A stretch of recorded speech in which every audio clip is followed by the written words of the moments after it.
Баршаңызға сәлем, каналыма қош келдіңіздер. Бүгін сіздермен бірге тауық етінен жасалатын өте дәмді, ерекше ұйғыр тағамын дайындайтын боламыз. Міндетті түрде видеоны соңына дейін қарап, каналыма тіркеліп қоңырауша белгісін басуды ұмытпаңыздар. Ең бірінші қамырын дайындаймыз. Ол үшін жұмыртқа саламыз, тұзымызды саламыз және де жылы суымызды құямыз.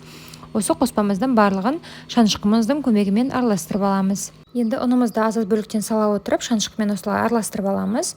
Біздің қамырымыз қоюланғанға дейін осылай аз бөліктен салып шанышқымен араластырамыз. Одан кейін қолымыздың көмегімен қамырымызды илейміз. Қамырымызды толықтай жақсылап илеп болғаннан кейін бетін жауып 10 минутқа қойып қоямыз. Енді қазір біз қызып тұрған майымызға тауық етін саламыз. Тауықтың үстіне аяқтарын қолдансаңыздар болады. Салып қуырып аламыз. Шеттері барлығы сарғайып қуырылғаннан кейін үстіне соя соусын құямыз. Қайтадан араластырып аламыз.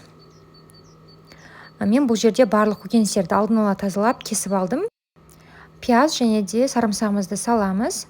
Барлық қоспамызды араластырып аламыз. Келесі кезекте бір ас қасық томат саламыз. Қайтадан араластырамыз. Дәміне қарай кез келген дәмдеушілер қолдансаңыздар болады. Мен паприка және де қара бұрышты қолдандым. Сонымен қатар дәміне қарай тұз салдым. Енді қайтадан барлық қоспамызды жақсылап тұрып араластырып аламыз. Келесі кезекте болгар бұрышын саламыз. Осылай үлкендеу қылдырып тұрадым. Және де алдын ала дайындап қойған картопымызды саламыз. Қайтадан барлық қоспамызды араластырып аламыз. Енді біз қазір су құямыз. Суды біз картоптың бойынан аспайтындай қылдырып, міне осы видеодағыдай болатындай қойып, бетін жауып, орташа отта пісіреміз. Оған дейін қамырымызды дайындауға кірісеміз. Қамырымызды 2 бөлікке бөліп алдым. Енді қазір жұқа болатындай қамыр жаятын боламын.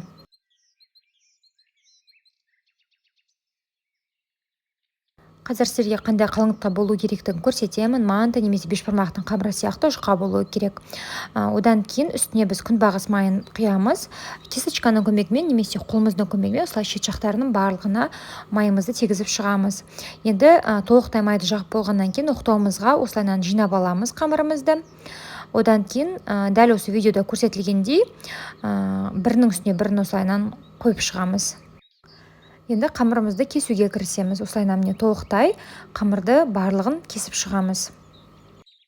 Бізде қамырымыз бір-біріне мүлдем жабыспайды. Ортасына біз себебі май жақты. Қараңыздар, қазір ашып көрсетейін.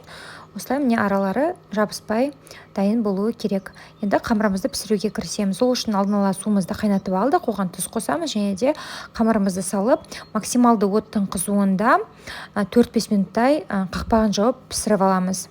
Бізде қамырымыз жұқа болғандықтан тез піседі, сондықтан езіліп кетіп жүрмесін. Қамырымыз дайын, пісті. Енді қазір біз салып алып, салқын суға бірнеше рет жуып аламыз. Міндетті түрде салқын суға жуыңыздар. Одан кейін күнбағыс майын немесе осындай сары майды қолдансаңыздар болады. Мен сары май қолданып жатырмын. Сары майды салып араластырып аламыз. Одан кейін өзімізге қажет табағымызға саламыз.